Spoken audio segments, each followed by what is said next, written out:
Undocumented migrants living in hurricane shelters in the Bahamas to be deported. And in sports, Shelly-Ann Fraser-Pryce wins a record 4th title at the IAAF World Championships in Doha. I'm Ricardo Robertson. This is Caribbean in 10 for Monday, September 30th. I'll be back with the details after the break. Right now, we have the second round lineup for you, right? So the artists are here and they're ready. I'm not going to waste any time, right? Big Dog, you ready? Ready. Juba, you ready? All right, DJ, lock the cage. Yeah, I'm aiming at you with the scope. Come through, tie you up with rope. There's no hope. When I come through, man, lose your patience. You know we've been waiting for something. Real Danda, when me step on the rhythm, and everybody know what Juba done in this. Now waste no time, not take no time, now write my line, rather come and bust a free. He's one of the voices on the dance hit Dookie Bounce, and he's also a member of Chromatic Live. Let's meet Brush One Chromatic in our up next segment. Real name is Romario White. I'm born and raised in the parish of Portland. We got Avocat Primary and Junior High. That's how the things start. We got Teachfield. Never give it a 6 fan, but Teachfield, I'm a school save me one teach. And after Teachfield, I decided to pursue my dream of being an international DJ.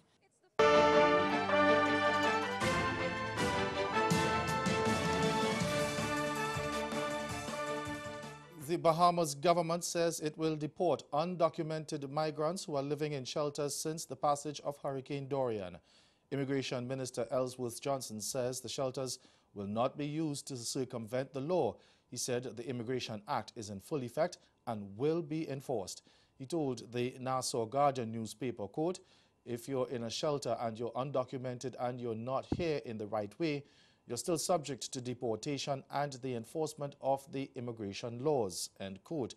Now, soon after the Category 5 hurricane devastated Grand Bahama and Abaco at the start of this month, Minister Johnson had announced that the government would not carry out immigration exercises given the humanitarian crisis the country was facing. But he told the Nassau Guardian that migrants who have no legal right to be in the country may face this deportation regardless of where they are in the Bahamas. Johnson said, with immigration officials no longer being utilized to rescue people or in another humanitarian way, any undocumented individual anywhere in the Bahamas will be apprehended and the law will take its course. He said he had instructed the immigration director and immigration officers to protect the borders of the country and to enforce the immigration laws without fear, favor, or ill will. Dominica's Prime Minister Roosevelt Skerritt has called for a peaceful campaign in the run-up to the next general election. The poll is constitutionally due by March next year, but widely expected to be held later this year. His call comes as the main opposition United Workers' Party plans to begin a campaign of civil disobedience on Monday in support of calls for electoral reform. The UWP says it will also press for authorities to probe allegations that $1.2 billion EC dollars have gone missing from the controversial Citizenship by Investment program. There will be attempts by the opposition to engage you in confrontation. Let us walk away. There is no need for us to engage anyone in any confrontation. We have been and we shall continue to be a party of peace and love. Do not engage in any argument. If you cannot discuss with somebody, walk away and go home and sleep. And while I do not get involved in the management of the police force, I urge the police to be in a restrained manner because there will be attempts to create mayhem in our country looking for bloodshed. I do not want any kind of bloodshed in our country, ladies and gentlemen. Speaker of the Haitian Senate, Carl Cantave, remained tight-lipped on Monday on the outcome of Sunday's meeting with legislators to discuss the ongoing political crisis. Now, ahead of the talks, Cantave said the aim was to discuss their differences and address the political situation. Opposition parties have been staging street protests demanding the resignation of President Jovenel Moïse, whom they accuse of corruption. They have also been protesting a fuel crisis that has left gas stations closed around the country. And on Sunday, opposition parties renewed their call for protest action on Monday and Tuesday. Now, Kantave confirmed that the meeting did take place, but he refused to divulge the names of legislators who attended or what was discussed.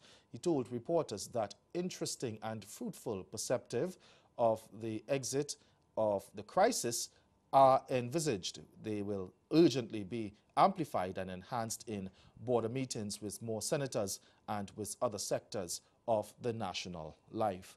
Meantime, opposition political parties have warned the Religions for Peace, Haiti, not to support a call by President Moise for them to mediate in efforts to establish a government of national unity in the country.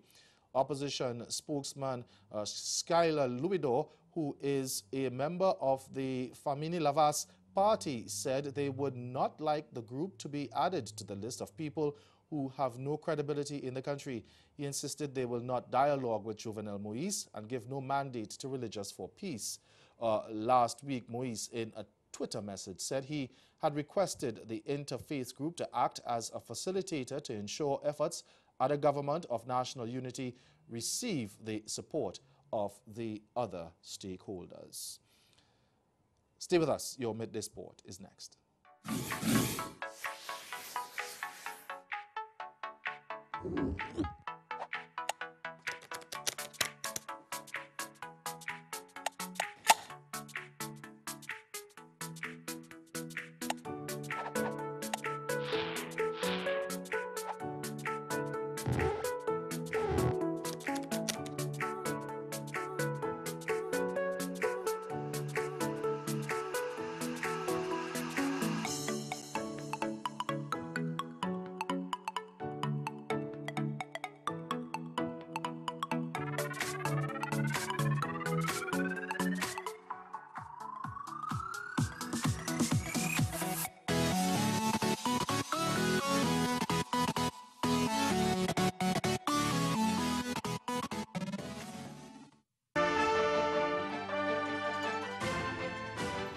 And Jamaican Shelly-Ann Fraser-Pryce stormed to a record fourth 100 meters world title on Sunday night, producing a world-leading time to dismiss her field with a commanding run in the final at Khalifa Stadium.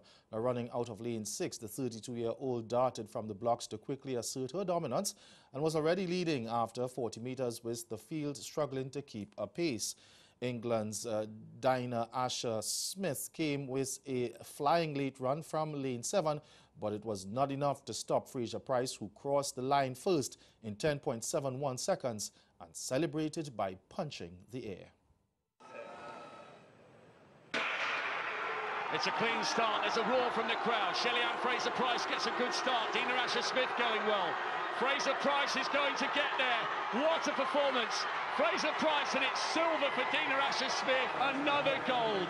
Her legacy as one of the all-time greats is surely complete. She's the world surely complete indeed. And for the second straight weekend, our ace Barbadian rider Patrick Husband swept both stakes on a Woodbine card when he won the Canadian 150,000 Grade 3 Durham Cup and Ontario Derby at the prestigious Toronto Oval. The 46-year-old first partnered with 5-2 Choice the Great Day in race 3 to win the Durham over a mile and eighth, using a gate-to-wire effort to eclipse the 3-year-olds and upward by a nose in a photo finish. Now, Husbands returned in race 9 with 2-1 second Choice Global Access to wear down pace setter and favourites Avis Flatter to beat the 3-year-olds by 1 1/4 lengths and also a mile and eighth in a track record of 1 minute 48.24 seconds. That's Caribbean in 10. Join us again at 6:30 for Caribbean Newsline. Until then, good afternoon.